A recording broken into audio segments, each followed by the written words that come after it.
Selamat mendengarkan podcast ini. Di dalam pernyataan-pernyataan Tuhan atau ajaran-ajaran Tuhan dalam khotbah di bukit tersebut, Tuhan meletakkan dasar, meletakkan landasan hukum kehidupan dari warga kerajaan surga. Jadi betapa penting khotbah Tuhan Yesus di bukit itu. Saudaraku sekalian, apa yang dikemukakan Tuhan Yesus dalam khotbah di bukit menjadi standar hidup orang percaya. Tidak jarang apa yang dikemukakan bertentangan dengan cara berpikir, prinsip dan filosofi hidup manusia pada umumnya. Sangat menakjubkan, saudaraku. Kalau kita mengerti dan kita dengan konsekuen dan konsisten mengenakannya, kita bisa menghayati kehidupan sebagai umat pilihan, sebagai anggota keluarga kerajaan. Tentu tidak cukup kita urai dengan nalar kita, tidak cukup dipercakapkan, tidak cukup hanya ditangkap dengan nalar. Tetapi harus dihayati melalui tindakan dan perbuatan kita. Jika kita sungguh-sungguh mau mengenakan kebenaran-kebenaran yang termuat di dalam khotbah Tuhan kita Yesus Kristus di bukit itu, Tuhan pasti mendesain keadaan, mendesain situasi, sehingga kita bisa mengalami kebenaran yang Tuhan ajarkan. Banyak orang merasa bahwa dirinya telah menghayati suatu kebenaran karena bisa mengurai di dalam nalar, mempercakapkan secara lisan atau menulisnya menjadi buku. Penghayatan seperti itu masih dalam fantasi, masih dalam imajinasi. Penghayatan yang Tuhan kehendaki adalah penghayatan yang kita alami melalui kejadian hidup, peristiwa-peristiwa hidup. Dan hal ini tidak bisa digantikan, saudara. Tidak bisa. Tidak bisa digantikan dengan diskusi. Berbahagialah.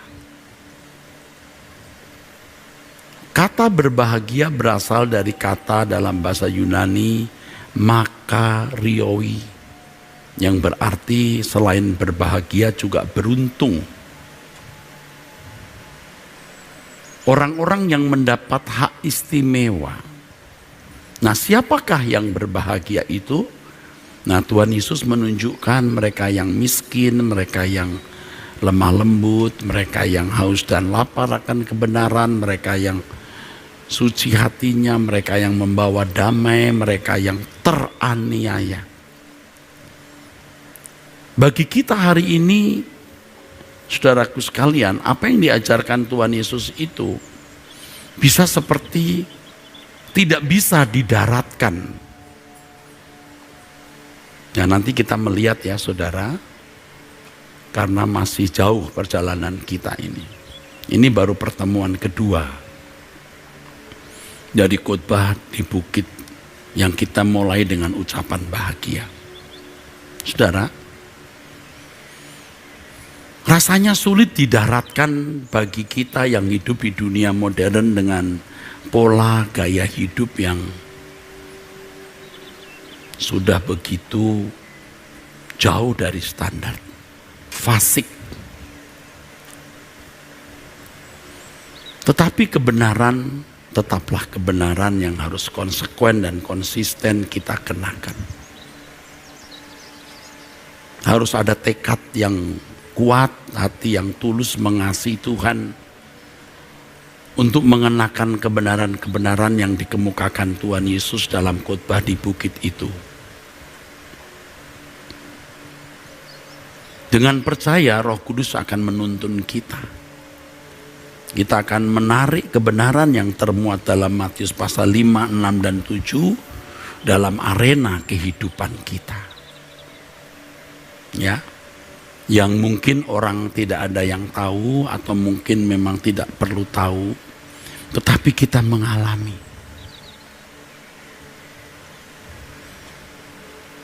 Kalau ada orang yang merasa kalau ajaran Kristen itu tidak menarik, hal itu dikarenakan ia tidak tahu betapa luar biasa Injil itu. Yang mengajarkan Injil sang kebenaran yang berkata, I am the truth. Yang mengajarkan berjanji akan menyertai kita sampai kesudahan zaman. Dan ketika yang mulia Tuhan kita Yesus Kristus berkata, aku menyertai kamu sampai kesudahan zaman. Itu dalam konteks ketika Tuhan Yesus memberi mandat, jadikan semua bangsa muridku. Ajar mereka melakukan segala sesuatu yang kuperintahkan kepadamu. Ajar mereka hidup seperti hidup yang kuajarkan kepadamu. Tuhan akan pasti membimbing kita dengan kesabarannya. Dan inilah yang saya ajak Bapak Ibu, saudara-saudara sekalian untuk memberi perhatian. Mengalami Tuhan yang memiliki kebenaran itu. Mengalami Tuhan yang memiliki kebenaran itu.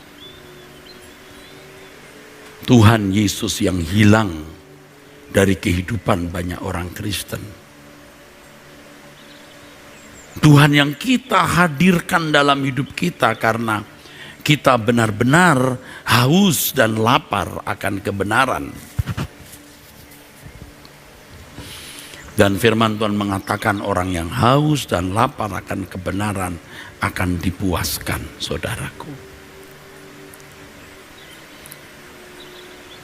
Kita harus menjadikan hal ini satu-satunya agenda hidup kita. Bagaimana seluruh kebenaran yang Tuhan Yesus ajarkan sebanyak-banyaknya kita serap. Ini satu-satunya agenda hidup kita agar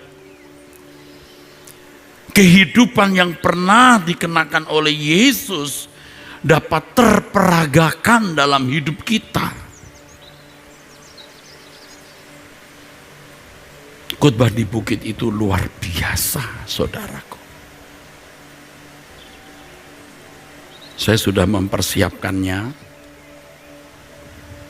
dan akan menjadi buku ini, saudara. Luar biasa. Masih banyak kebenaran yang Tuhan Yesus ajarkan di dalam Injil. Selain yang belum tersingkap, ada yang sudah tersingkap, tapi tidak banyak orang tahu. Atau kalaupun tahu, mereka tidak menangkap nafas atau jiwa atau semangat dari Injil itu.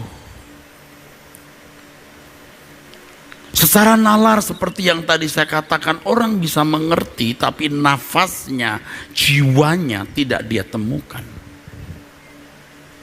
Dan menemukan nafas ini tidak bisa hanya dalam diskusi, dalam percakapan. Harus melalui kehidupan atau di arena kehidupan ketika kita mengalami banyak kejadian-kejadian yang di dalamnya Tuhan mau mendaratkan kebenaran itu. Sebab kebenaran itu bukan konsumsi pikiran semata-mata, tapi konsumsi seluruh hidup kita.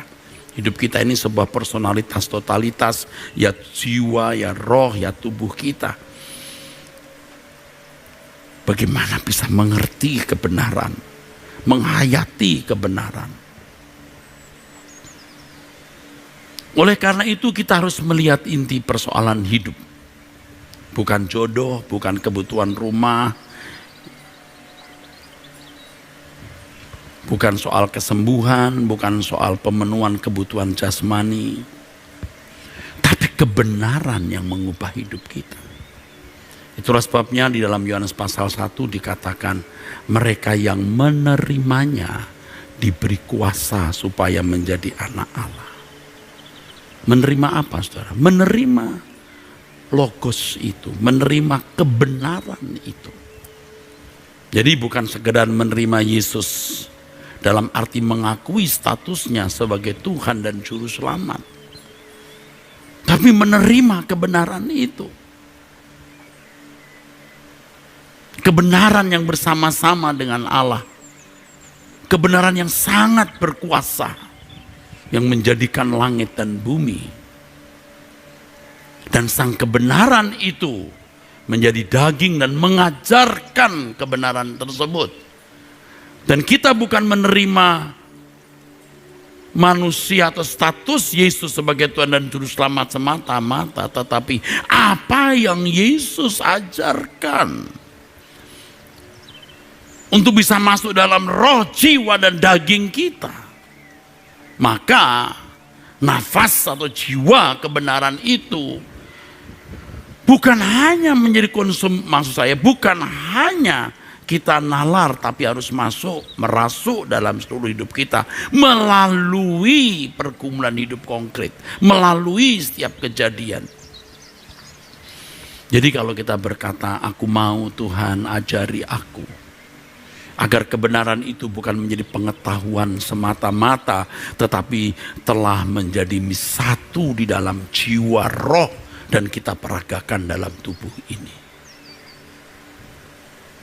Jadi kalau kita mencari pertolongan Tuhan, saudaraku, orientasi kita bukan karena kita bukan karena kita mempunyai kebutuhan jasmani atau sedang dalam situasi tidak bahagia karena ancaman-ancaman lingkungan atau keadaan yang tidak menyenangkan. Kita mencari Tuhan karena kita mau menemukan kebenarannya. Dan apapun yang kita lakukan dalam hidup ini adalah support atau dukungan untuk bisa menemukan kebenaran Tuhan. Ya. Dan diantaranya khotbah Yesus di bukit ini. Saya tegaskan bahwa pertumbuhan kita ada dalam perjalanan waktu. Demi perkembangan iman kita harus menggunakan setiap aspek waktu dengan maksimal. Kita memiliki durasi atau hora dalam bahasa Yunani-nya, 70 sampai 80 tahun. Tuhan memberikan kita momentum atau kairos. Di dalam kairos itu Tuhan mau mengajar kita kebenaran-kebenaran yang diajarkan. Termasuk yang ada di dalam Matius pasal 5, 6, dan 7. Diajarkan melalui peristiwa hidup, melalui kejadian-kejadian. Sebab misalnya di dalam Matius pasal 5, ya saudaraku, Tuhan mengajarkan bila kau ditampar pipi kananmu, berikan pipi kirimu. Oh, saya tahu. Tidak cukup. Kamu harus ditampar dulu. Baru kamu tahu maksudnya ditampar pipi kanan, beri pipi kiri itu. Nah ini kairos, momentum. Dan Tuhan mendidik kita tentu secara sistematis yang sering saya kemukakan. Ada semacam kurikulum yang Tuhan berikan kepada masing-masing individu. Ada kronos, waktu juga. Jadi kalau Tuhan membentuk kita di satu sesi lalu kita gagal, ya mesti hair lagi, saudara. Mesti hair lagi.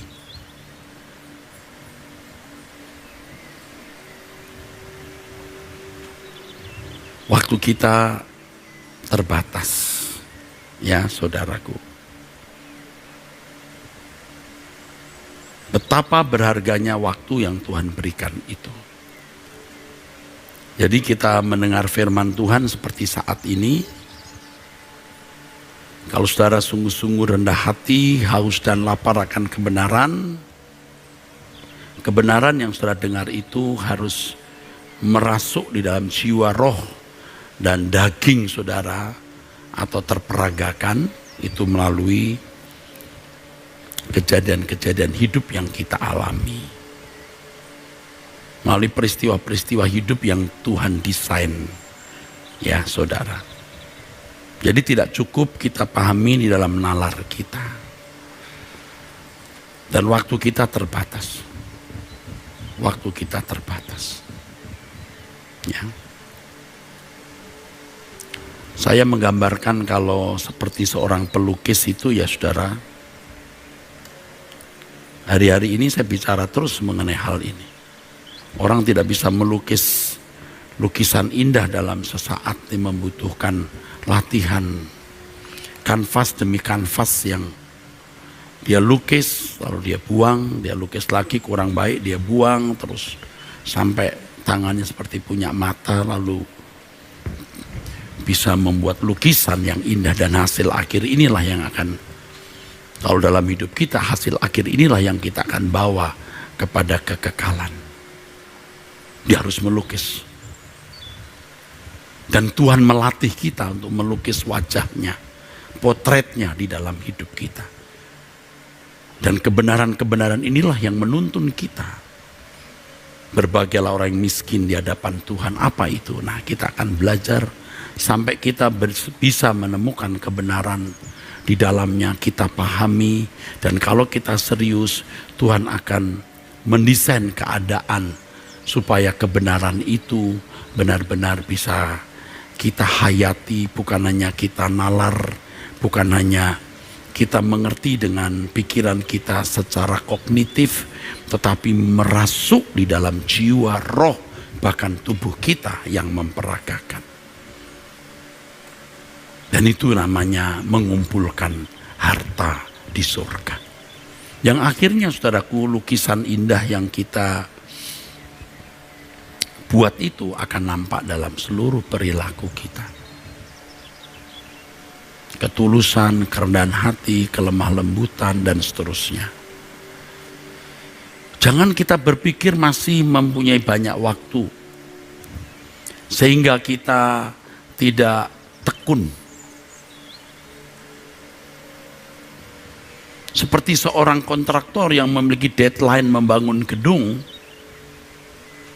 Kalau sekarang usia saya 61 tahun, ya kalau saya masih bisa hidup 10 tahun lagi, 15 tahun lagi, 20 tahun lagi atau lebih ya syukur. Tapi saya tidak tahu kapan saya dipanggil pulang, apalagi di masa COVID seperti ini, saudara. Ada kecemasan, ada perasaan krisis, apakah waktu aku meninggal dunia, aku telah membuat lukisan yang indah. Nah, saya membayangkan nanti ketika pengertian kita terbuka lengkap ya, waktu kita meninggal dunia, lalu kita melihat betapa kayanya Alkitab, betapa kayanya kebenaran yang tertulis di dalam Alkitab, kita menyesal karena kita tidak mempelajarinya. Atau kita mempelajarinya tapi kita tahu, atau kita mempelajari dan kita tahu tetapi kita tidak sungguh-sungguh mau dididik sehingga tidak pernah mengalami proses tersebut. Dan kebenaran itu hanya menjadi pengetahuan saja dan tidak kita kenakan. Kalau bagi saya seorang pendeta ya tentu cakap berbicara dan cakap menjelaskannya kepada orang lain secara kognitif. Tetapi apakah kebenaran itu telah menyatu di dalam jiwa, roh, dan kehidupan saya, itu masalah berbeda. Nah, kalau ibarat seorang kontraktor tadi, saudara, apakah kita waktu meninggal dunia sudah membangun bangunan lukisan atau bangunan kehidupan yang baik, atau telah membangun potret wajah Yesus di dalam manusia batiniah kita? Udah, jangan banyak bicara, saudara. Coba kita periksa hidup kita. Loh, saya takut, saudara. Saya gentar. Makanya saya sampai berkata, aku tidak minta apa-apa lagi Tuhan. Dan waktu saya berkata begitu, ada ketegangan di hati saya. Bisa nggak saya memenuhi ini? Aku tidak akan minta apapun Tuhan, selain aku mau menjadi anak kesukaanmu. Ya, hati saya berkata, sombong banget kamu Erastus, sombong kali kamu. Iya, tapi aku tahu ini keputusan dan pilihan yang terbaik dan menguntungkan. Untuk apa orang beroleh segenap dunia kalau jiwanya binasa? Bersyukur kita bisa mendengar kebenaran, tetapi jangan hanya mengerti di dalam pikiran ya, punya kerinduan untuk sungguh-sungguh bisa mengenakan kebenaran itu. Orang yang haus dan lapar akan kebenaran kan pada dasarnya adalah bagaimana dia bisa mengenakan kebenaran itu. Kalau ringkasnya, orang yang haus dan lapar akan kebenaran itu orang yang ingin menjadi serupa dengan Yesus. Itu yang benar. Dan kalau saya melihat hidup saya, tidak usah lihat orang lain, saya belum menemukan wajah Yesus yang baik. Ya tentu saya dalam proses terus. Tapi saya masih merasa belum puas. Nah itu makanya saya berkata, Tuhan aku punya komitmen tidak minta apa-apa. Serius. Ragu-ragu juga pada mulanya. Ada gentarnya juga. Kamu kemana Eras? Nggak kemana-mana, tapi ini pilihan satu-satunya. Rasanya saya sudah mau masuk kubur besok.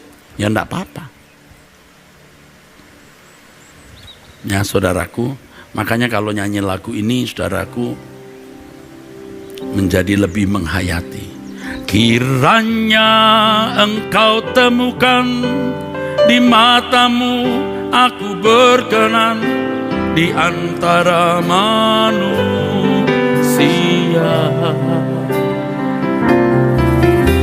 Itulah kehormatanku terindah dalam hidupku, kebahagiaan di hadirat. Kiranya engkau temukan, katakan. Kiranya engkau temukan di matamu aku berkenan di antara manusia.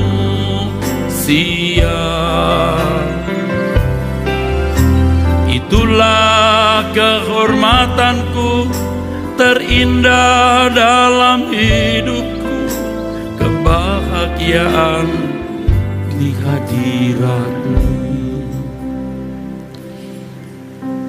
Sebanyak-banyaknya saya bisa berkhutbah, sebanyak-banyaknya saya menyerap kebenaran dan saya mempersiapkan siang dan malam. Istri saya tahu bagaimana saya bangun pagi dari jam 4:30 atau lebih pagi lagi sampai jauh malam kalau tidak ada pekerjaan hanya di ruang kerja. Makan pun kadang-kadang saya bawa piring di ruang kerja. Saya lihat Alkitab, saya tulis. Sebanyak-banyaknya. Saya tidak tahu kapan Tuhan panggil saya pulang. Dan apa yang Tuhan titipkan kepada saya itu saya berikan. Jangan berpikir kita masih banyak waktu, saudaraku sekalian. Jangan main-main dengan hidup ini. Jangan main-main. Anda meninggal dunia, jangan sampai Anda belum memiliki lukisan yang indah. Kebenaran-kebenaran yang Tuhan sediakan luar biasa, karena kebenaran itu memerdekakan. Banyak orang puas dengan suasana keberagamaan yang dimiliki. Dan puas dengan dunia ini plus suasana gereja yang dia jalani. Tapi bukan hadirat Tuhan. Puas menjadi majelis. Puas menjadi ketua panitia suatu acara gereja. Puas dengan kesibukan dalam kegiatan-kegiatan gereja. Dan ini sudah terjadi di mana-mana, saudara.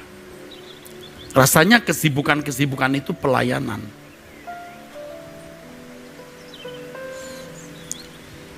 Marta, Marta, kamu sibuk dengan banyak hal, tapi Maria memilih apa yang terbaik.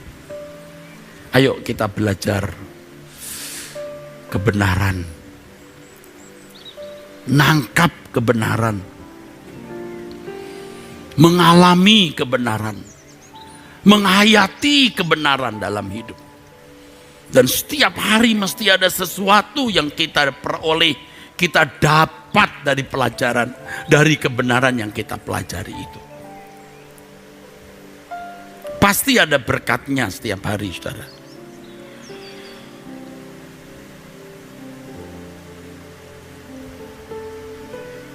Ada gereja-gereja yang sibuk memberi makan pagi untuk pemulung atau makan siang untuk tunawisma. Sibuk mereka dengan hal-hal diakonia. Bukan tidak boleh, itu harus dilakukan. Tetapi yang utama, yang penting adalah bagaimana kita mengenal kebenaran, mengerti kebenaran, belajar kebenaran yang murni, dengan komitmen untuk melakukannya, dan Tuhan mendesain keadaan untuk mengubah kita. Banyak orang hanya diperdaya, bukan diberdayakan. Akhirnya hanya menjadi pencitraan untuk gereja atau pendeta. Dan saya cakap melakukan itu di tahun-tahun yang telah saya lalui. Karena sekaligus selain saya tebar pesona dengan kegiatan itu, siapa tahu ada orang-orang kaya yang tergerak mengirim uang. Bukan tidak boleh melakukan aktivitas pelayanan dan bakti sosial, tapi hal tersebut sesungguhnya belumlah menjawab pelayanan kepada Tuhan yang sesungguhnya. Sekali lagi, jangan Anda pikir saya antisosial. Kalau bicara soal sosial, Anda agak sulit melawan saya, saudara. Dari muda saya memang orang yang suka memberi. Saya bisa rela tidak punya rumah, rela demi saya mempersembahkan uang saya untuk pekerjaan Tuhan. Bukan maksudnya untuk sombong, tetapi sekalipun kamu memberikan seluruh hartamu tanpa kasih sia-sia. Kasih itu pada dasarnya adalah tindakan perbuatan yang selalu sesuai dengan pikiran dan perasaan Allah. Bagaimana kita memberi kasih? Ya mau tidak mau mesti kebenaran kita serap, kita hayati, kita peragakan menjadi seperti Yesus. Itu kasih. Nanti akhirnya saudaraku tidak usah 1000, 10 saja kita bisa melepaskan sesuatu untuk orang lain. Kalau sesuai dengan pikiran perasaan Allah, itu baru memuaskan hati Allah. Anda melepaskan 1000 di luar pikiran perasaan Allah, di luar komando Allah, tidak memuaskan hatinya.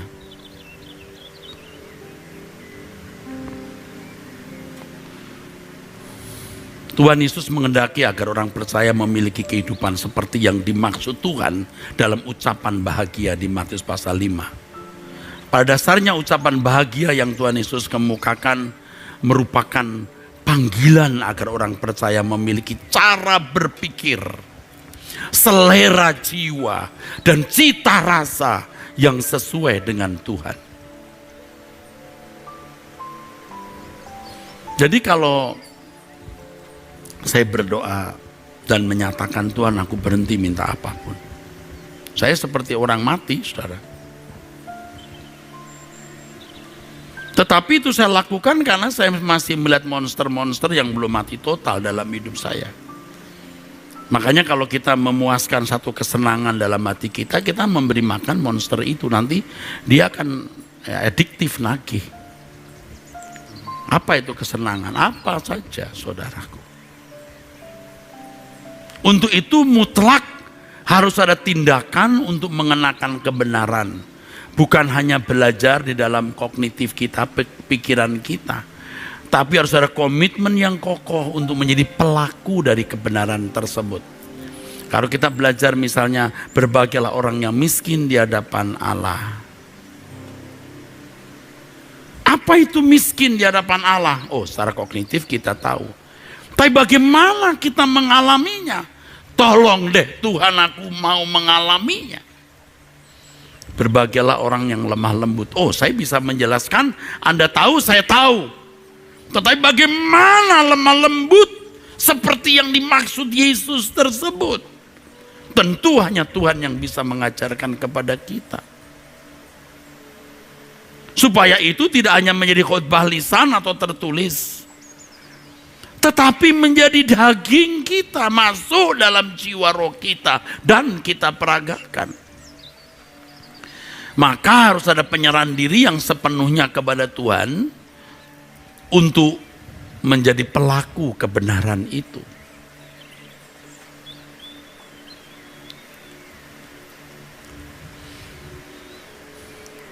Tuhan tahu, saudara, kita ini serius atau tidak Tuhan tahu. Kita munafik atau tahu tidak Tuhan tahu, saudara.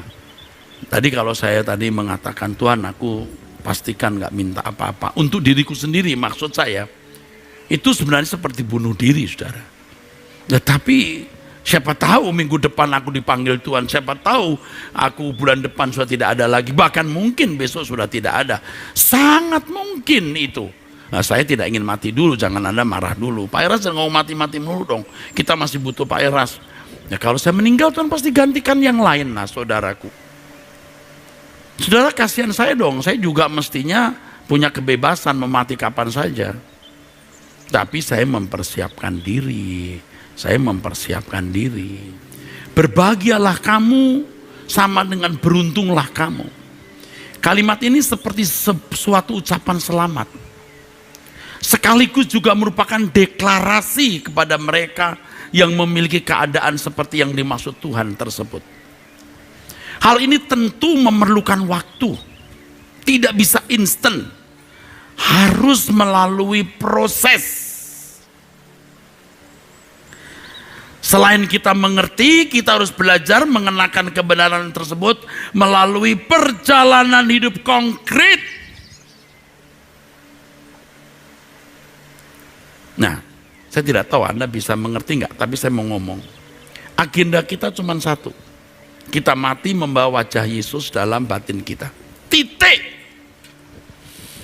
Nggak ada agenda lain. Kalau Anda merasa perlu ada agenda lain, ya terserah. Yang saya pahami hanya itu, karena tidak semua orang menjadi umat pilihan. Hanya orang-orang istimewa yang menjadi umat pilihan. Ada seorang bertanya kepada saya juga Anda bertanya, Alkitab menjawab, Pak bagaimana kalau orang beragama lain sudah mendengar Injil tapi tidak menerima, tapi berbuat baik. Kamu tidak bisa samakan dirimu dengan orang itu. Walaupun dia mendengar Injil, saya beritahu, seberapa Injil yang dia dengar. Nah, orang Kristen saja belum tentu mendengar Injil. Artinya yang dia dengar belum tentu tepat. Dia bukan umat pilihan. Kalau dari kecil memang di kondisi sedemikian rupa, ya tidak akan pernah bisa menjadi orang Kristen, ya kita besar jiwa. Ya memang bukan umat pilihan, tetapi kita umat pilihan. Kepada kita Tuhan berkata, you must be perfect.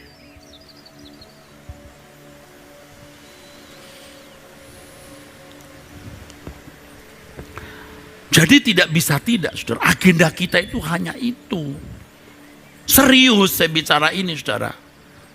Saya sudah puluhan tahun dan 40 tahun lebih melayani pekerjaan Tuhan di lingkungan gereja, sekolah tinggi teologi, sinode. Tapi kalau saya kembali kepada yang substansial ini, saya menyesal. Ada banyak waktu saya yang sia-sia. Yang tidak signifikan mendorong saya untuk menjadi manusia Allah. Dan betapa sulitnya berubah dengan usia 60 tahun lebih. Makanya anak-anak muda, kamu dengar saya bicara, nak. Rendahkan hatimu dan belajarlah berubah. Mulai sekarang, nanti kalau kamu sudah tua, kamu nggak bisa. Kamu nggak bisa. Kamu nggak ngerti apa itu lemah lembut, walaupun kamu berbicara lemah lembut. Kamu tidak mengerti itu ketulusan, walaupun kamu berbicara mengenai ketulusan. Kamu tidak mengerti itu pelayanan, walaupun kamu dalam kegiatan kesibukan gereja. Nafasnya tidak sempat kamu pahami. Kau tidak bernafas kebenaran, dan kamu tidak mengerti kebenaran. Percaya yang saya katakan ini, percaya. Percaya, nak. Percaya. Kita merasa ngerti tapi nggak ngerti. Karena ketika saya kilas balik melihat hidup saya dulu, kayaknya aku udah tahu deh lemah lembut itu apa. Kayaknya aku udah tahu deh rendah hati itu apa. Ternyata bukan. Untung kita bertobat lalu mengerti. Mengerti pun tidak mudah kemudian kita melakukannya. Kalau kita menghormati firman dan berusaha untuk mengenakan firman itu, Tuhan memimpin kita melalui Roh Kudus agar firman itu masuk dalam kehidupan kita. Dan kita baru bisa mengerti nafas jiwa kebenaran tersebut.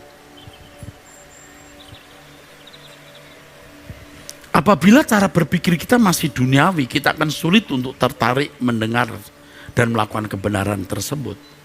Saya bilang duniawi bukan berarti orang di luar gereja yang sibuk bisnis, tidak pernah kebaktian atau kebaktiannya seminggu sekali. Oh bukan, Anda jangan salah. Pendeta yang tiap hari ke gereja pun masih bisa duniawi. Bagaimana itu Pak? Iya. Ketika orang masih berorientasi pada pemenuhan kebutuhan jasmani, kesenangan-kesenangan jiwani, dia duniawi. Orang tidak duniawi itu kalau dia mengenakan pikiran perasaan Kristus. Karena standar rohani itu seperti Yesus. Tadi saya katakan di khotbah saya jam 11, jangan meninggal dunia sebelum menjadi seperti Kristus. Takut kita. Maka apabila kita hendak belajar firman Tuhan, kita harus menjadi orang miskin di hadapan Tuhan. Orang miskin adalah orang yang menyadari keadaannya jauh dari apa yang Tuhan kehendaki. Kata miskin di sini petokos, petokoe. Orang yang tidak memiliki apa-apa.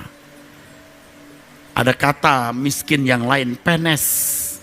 Miskin tapi masih punya sesuatu. Artinya jumlahnya tidak banyak. Tapi kalau petokoe, petokos itu artinya tidak mampu mengangkat kepala. Kata petokos itu artinya tidak mampu mengangkat kepala. Nah, dalam bahasa Yunani seringkali ada diksi-diksi seperti itu. Seperti misalnya proskuneo itu artinya seperti anjing yang mencium tangan majikannya. Itu proskuneo. Diksi kata itu. Anjing yang mencium tangan majikannya. Dalam teks kita diterjemahkan menyembah. Orang yang menyadari akan hal ini, miskin, ia akan bergairah untuk berubah. Miskin di hadapan Allah itu orang yang menyadari bahwa keadaannya belum seperti yang Tuhan kehendaki. Kita lebih baik. Maksud saya, kemarin kita lebih baik dari 2 hari yang lalu. Hari ini kita harus lebih baik dari kemarin. Besok kita harus lebih baik dari hari ini. Mestinya setiap kita itu, setiap hari bisa melihat perubahan. Perubahan yang kita peroleh. Mestinya. Ya. Kita akan mengerti, sadar, aku berubah ini. Kemarin dulu aku belum bisa berpikir seperti ini. Kemarin dulu aku belum nangkep maksudnya begini ini. Kemarin dulu perasaan saya nggak begini. Kita tahu saudaraku. Apalagi kalau nanti dipertemukan dengan kasus di mana kita harus merespon atau bereaksi. Nah, kita baru bisa lihat, wah aku belum berubah. Nah, kenapa aku belum berubah?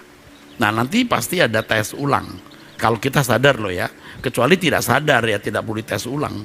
Ya udah kamu udah baik deh. Merasa baik. Jadi kekristenan bukanlah suatu agama melainkan jalan hidup dan itu sering saya kemukakan.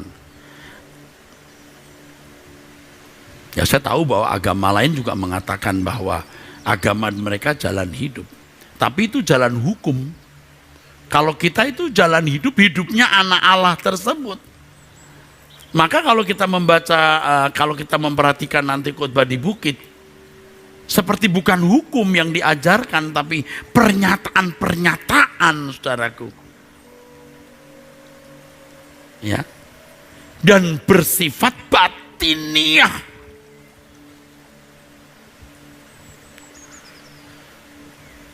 Jadi bukan jalan hukum, tetapi jalan hidup yang dipandu oleh Roh Kudus. Bukan hukum-hukum atau syariat. Nah ini saudara mesti tahu ya. Ini satu ayat Alkitab ya. 2 orang ya mau menafsirkan Dua-duanya bisa hebat. Tapi yang satu bisa menemukan nafasnya, yang lain bisa tidak. Dan yang menemukan nafasnya itu adalah orang yang haus dan lapar akan kebenaran. Dan nafasnya bisa ditemukan lewat perjalanan hidup konkret. Ya, bukan pada waktu dia mengurai dari bahasa aslinya lah, dari perspektif ini, sudut pandang ini, enggak. Tapi dari pengalaman. Kekristenan tidak mengenal hukum atau syariat seperti agama-agama lain yang memiliki hukum dan peraturan yang begitu rinci ya saudara. Seperti yang sering saya kemukakan, ada halal, ada haram. Tidak begitu saudara. Kekristenan itu kelihatannya abstrak. Apa ini? Kok tidak ada hukum begini? Kelihatannya abstrak. Tapi di sini eloknya, indahnya. Karena Roh Kudus menuntun orang percaya. Kekristenan itu memang suatu pengalaman real. Roh Kudus sendiri yang menuntun bagaimana kita bisa hidup miskin di hadapan Tuhan. Mengajarkan kepada kita tentang apa yang dimaksud dengan miskin di hadapan Tuhan. Lemah lembut. Dan seterusnya. Semua bersifat batiniah. Makanya kalau orang Kristen rusak, itu bisa lebih rusak dari agama lain. Karena kalau agama lain jelas ada tuntunan hukum yang membatasi perbuatan atau perilakunya. Ya, agama-agama itu punya hukum. Wanitanya bisa lebih sopan-sopan karena ya cara berpakaiannya juga diatur. Ya ini secara moral umum. Tetapi kalau kekristenan tidak ada. Ya, makanya kalau orang Kristen tidak mengerti kebenaran itu bisa lebih rusak dari orang lain, saudaraku. Nah, kualitas hidup kita itu bisa lebih dari ahli Taurat dan orang Farisi. Padahal orang Farisi memiliki hukum-hukum, kekristenan tidak. Tapi Yesus berkata bahwa kita harus memiliki kebenaran atau dikayasunin atau perilaku yang lebih dari ahli Taurat dan orang Farisi. Kok bisa? Bisa. Karena kebenaran yang diajarkan Tuhan Yesus itu kebenaran batiniah. Ya, kalau nanti kita melihat ya hukum-hukum, maksud saya apa yang diajarkan Tuhan Yesus di Matius pasal 5.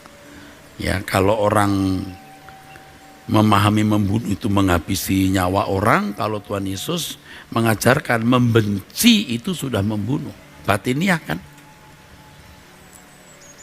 Nah, kalau agama-agama memiliki hukum-hukum dan delik hukumnya jelas, bukti pelanggarannya jelas, kalau orang Kristen tidak. Tetapi sekali lagi karena Roh Kudus yang menuntun. Jika orang Kristen benar-benar hidup di dalam pimpinan Roh Kudus, luar biasa. Luar biasa.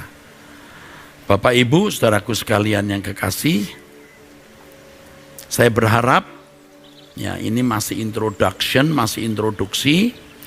Minggu depan secara khusus kita sudah mulai pada pernyataan hukum yang pertama, berbahagialah orang yang miskin di hadapan Allah. Ya, 2 minggu ini saya masih memberikan introduksi dan minggu depan kita mulai dengan berbahagialah orang yang miskin di hadapan Allah. Tetapi saya sudah menyinggung sedikit-sedikit tadi, apa itu lemah lembut, rendah hati, maksud saya miskin di hadapan Allah hanya untuk memberikan contoh saja. Menakjubkan. Ya, jadi persiapan saya ini sudah lengkap menjadi satu buku sebenarnya, ya. Dan ini masih diintroduksi, saudara. Yuk, kita bangkit berdiri.